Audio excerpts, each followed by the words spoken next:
Hey everyone, in this video I'll show you how to add a family member to your Life360 circle so you can stay connected and share location. So let's get started.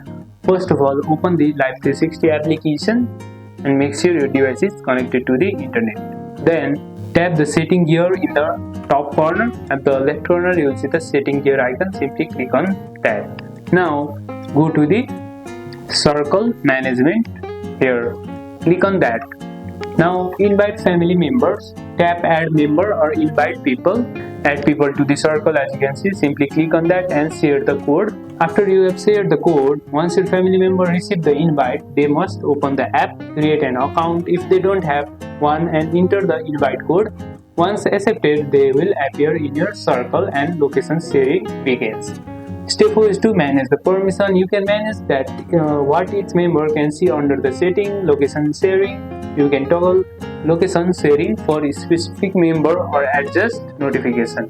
And that's it. You have successfully added a family member to your Life360 circle. Don't forget to like, subscribe and hit the bell for more Life360 tips and tutorials. And I'll see you in the next one.